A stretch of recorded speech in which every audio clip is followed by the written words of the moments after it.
먼저 대통령님의 모두 말씀이 있겠습니다. 네, 국민 여러분, 그리고 이 자리에 함께하고 계신 이 전문가 또 패널 여러분 반갑습니다. 분위기가 심각하죠? 네, 심각한 주제일수록 좀 밝은 마음으로 토의하면 좋겠습니다. 사람이 세상을 살아갈 때 의식주가 중요하다고 보통 얘기하죠.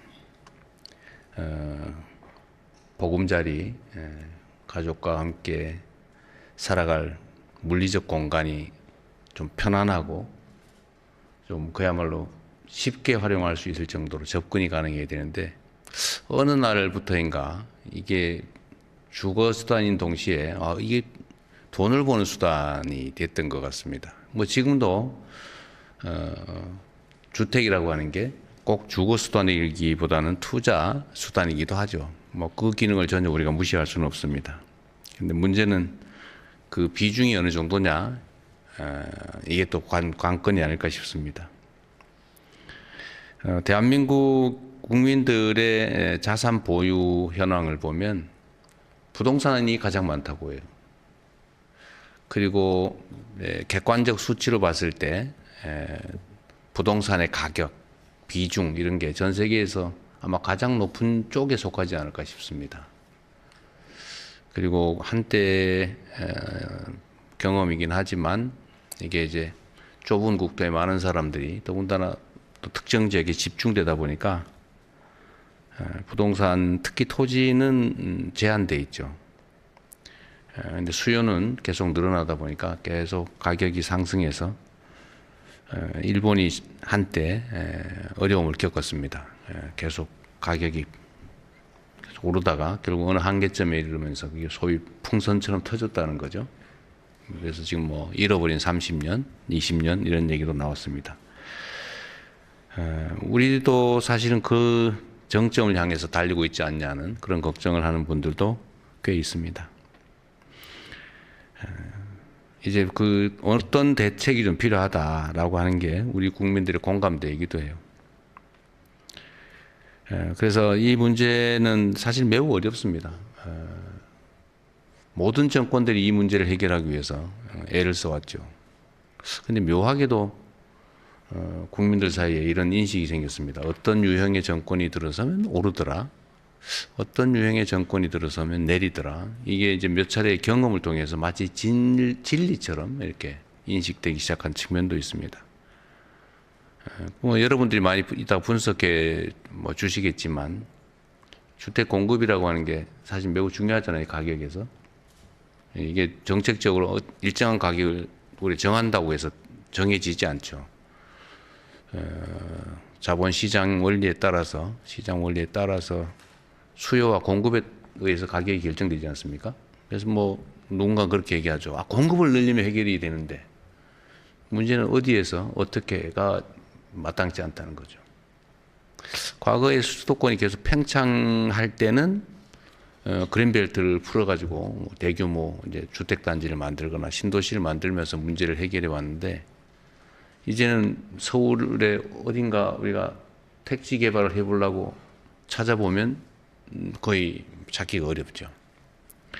또 인근 주민들은 왜 그 좋은 땅을 훼손하려고 그러냐 이렇게 반대하고 또 일부에서는 왜 있는 땅을 놀리냐 거기라도 훼손해서 집을 지어야지 뭐 이런 입장도 있습니다.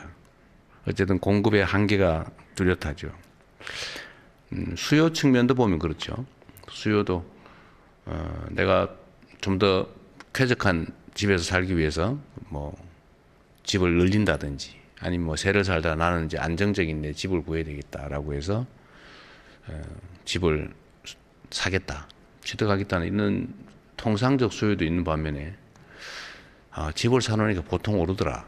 물가 이상으로 오르니까 이익이다. 한 채 사는 것보다는 두 채 사는 게 낫다. 3억짜리 사는 것보다는 30억짜리 사는 게 훨씬 효율적이다. 내 돈은 없지만 대출 받아서 사자. 이렇게 해서 뭐 누가 그런 얘기도 한번 했죠. 평생 한 채 한 채 사 모으다 보니까 이렇게 됐다. 뭐 이런 얘기도 있었는데, 그래서 투자용으로 또는 심하게 얘기하면 투기용으로 사는 경우도 있고 앞으로 혹시 필요할지 모르니까 더 나쁜 상황이 대비해서 미리 사놓자 뭐 이런 가수요들도 있죠. 그래서 그 부동산 가격이 많이 변동하는 것 같습니다. 여기에 이제 간접적으로 영향을 미치는 게 조세 제도죠. 오늘도 아마 집중적으로 논의될 가능성이 많은데 조세 제도라고 하는 것은 국가 재정을 확보하기 위해서 공정하게 국가 구성원 모두에게 부담하는 재정적 부담인데 이걸 특정 영역의 수요를 억제하기 위해서 또는 공급을 늘리기 위해서 활용하는 건 약간 예외적인 상황이죠. 조세 제도의 원래 목적에서 사실은 살짝 벗어난다고 할까? 뭐 그것도 하나의 목적 중에 하나이긴 하지만 주 목적은 아니죠. 그래서 이 조세를 통해서 수요 공급에 관여하는 것이 과연 정당하냐, 또 어느 정도 개입하는 게 온당하냐 이런 논쟁도 있을 것 같습니다. 그 외에도 예를 들면 금융 정책에 대해서도 금융이라고 하는 그런 거죠. 괜히 돈 벌어서 내가 어디에 영업을 위해서 또는 뭐 개인적 관계에서 빌려주거나 이런 것을 국가가 관여하기 쉽지 않습니다. 그런데 금융기관들의 대출 여력, 이거는 사실은 국민들의 것이기도 하죠. 금융은 공적, 반쯤은 공적인 것이죠. 소위 국가 발권력이라고 하는 국민들의 위임된 권력의 일부죠. 그래서 이거를 누가 쓸 것이냐, 누구에게 그 금융을 활용할 기회를 줄 거냐는 결국 정책의 문제로 치환될 수 있을 것 같습니다. 그래서 이 논쟁도 많죠. 돈을 벌기 위해서 집을 사는데 돈을 빌려줘야, 금융을 활용할 수 있게 해줘야 되는 거냐. 사실 그렇게 되면 돈을 벌기 위해서는 주거용이라기보다는 투자, 투기를 위해서 금융을 활용해서 집값이 과도하게 오르면 그 집을 필요로 하는 국민들은 사실 피해를 보게 되죠. 그래서 국가 구성원 사이에 누군가는 국가 역량을 활용해서 누군가에게 피해를 입히면서 이익을 얻는다. 바람직하냐? 이거는 결국 또 정책적인 문제일 것 같습니다. 그래서 오늘은 또 이 금융 분야에 대해서도 아마 많은 의견들이 있을 것 같아요. 누구에게 주로 이익을 활용할 수 있게 할 것이냐. 의견을 한번 또 모아보겠습니다. 지금 이 토론회를 하기 전에 각 부처 장관들께서 그 공급 문제 또 금융 세제와 관련해서 주제별 토론회들을 했던 것 같아요. 그래서 그 토론회 결과도 제가 다 대체적으로 요약된 걸 받았는데 뭐 여러 가지 의견들이 있지만 좀 특기할 만한 거 이런 것 같습니다. 제가 보기에. 일단은 과거에 비해서, 과거라고 하는 게 뭐 아주 먼 과거를 얘기하는 건 아니고 얼마 전에 비해서 약간 변화된 게 있어요. 그 첫째로는 과거에는 부동산이란 당연히 또 주택을 포함해서 돈을 버는 수단이다. 또는 사람이 사는 게 주된 목적이다. 여기에서 돈을 버는 투자 또는 나쁘게 얘기하면 투기용으로 쓰는 게 정당하다. 이게 많았는데 이번에는 보니까 투자 수단이라기보다는 쾌적한 삶의 보금자리라는 측면이 많이 강조되는 것 같아요.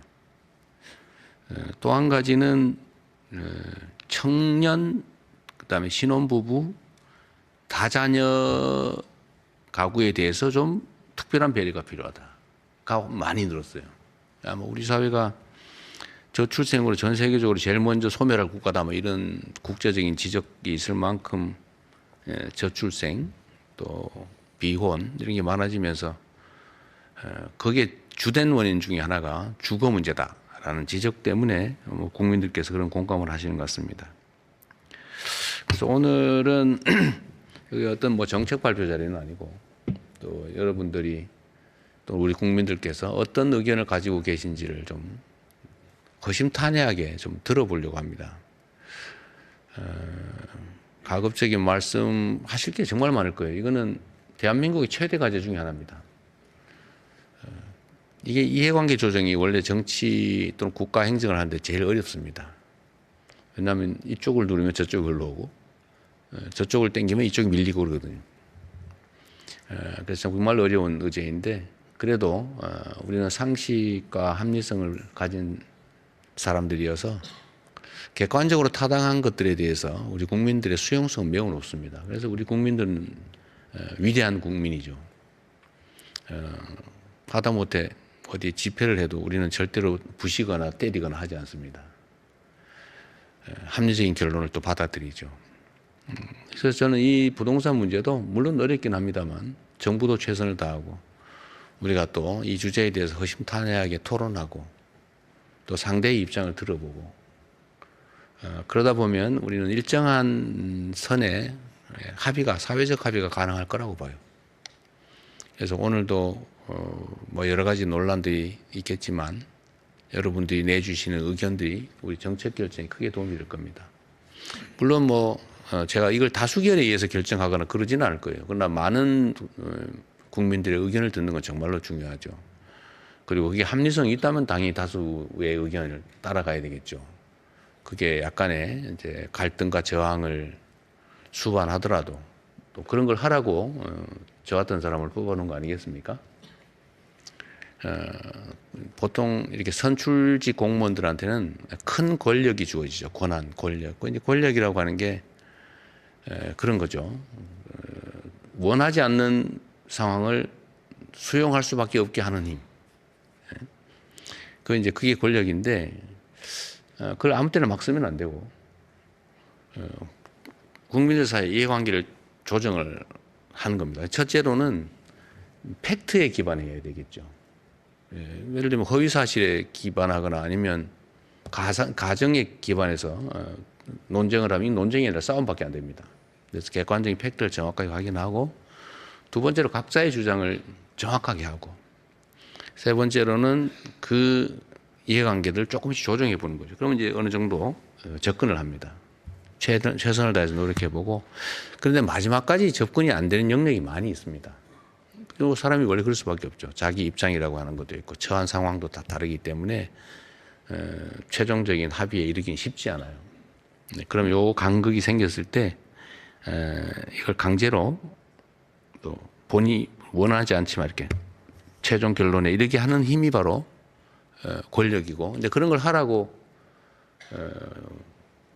우리가 대리인 공직자들을 뽑아놓거나 임명하는 거죠. 그런데 여기에는 필수적으로 불만이 따릅니다. 나는 요거까지밖에 안 하는데 강제로 요거까지 끌고 오잖아요. 이쪽 사람도 여기다 강제로 이제 끌려온 거죠. 그러면 일단 흡족하지 않죠. 싫죠. 그리고 심하게는 반발하죠. 그런데 이거는 책임의 영역입니다. 권한을 행사하면 그 권한에 따른 만큼 책임을 지는 거죠. 그래서 저는 언제나 공직자의 최대 덕목은 책임을 지는 거다 이렇게 생각합니다.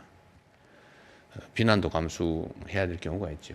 그다음에 일정한 정도의 갈등과 저항도 감수해야 될 겁니다. 그러나 그 전에 최대한 많은 분들의 의견을 모으고 조정할 필요가 있겠다 그 생각이 들어요. 제가 이번 주 내일이죠. 내일은 다시 또 그 남미 중남미 쪽 장기 출장을 가기 때문에 그 사이에 우리가 또 시한이 또 있는가 봐요. 조세 제도는 법률상 언제까지 이렇게 내게 돼 있다고 합니다.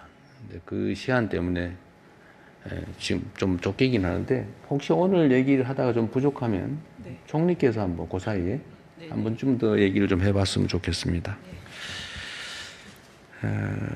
하여튼 오늘 말씀하실 때 가급적이면 요약해 주시면 좋을 것 같아요. 이 부동산 문제는 온 국민의 관심사에서 거의 대부분의 국민들이 전문가들입니다. 다 알고 있어요. 저보다 더 잘 아는 분도 많더라고요. 그러니까 대체적으로 아는 내용이기 때문에 이유나 과정이나 논거나 막 자세히 설명하지 않으셔도 주장할 수 있을 겁니다. 그리고 중복된 주장은 조금 더 줄여주시고 가급적이 많은 분들 의견을 듣고 싶어요. 또 입장이 아주 다양한 분들을 오늘 모셨기 때문에 제가 이렇게 보니까 얼굴을 텔레비에서 본 분도 계시고 유튜브에서 본 사람도 있고 아주 다양하십니다. 그래서 각각의 또 특장기들이 있기 때문에 많은 분들 의견을 들어보는 게 좋을 것 같아요. 또 영역도 다양합니다. 입장도 다양하고 그래서 요약해서 좀 해주시면 좋을 것 같아요.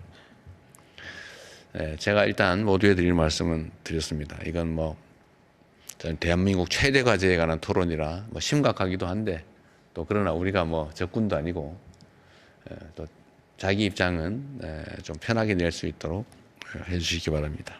네, 고맙습니다.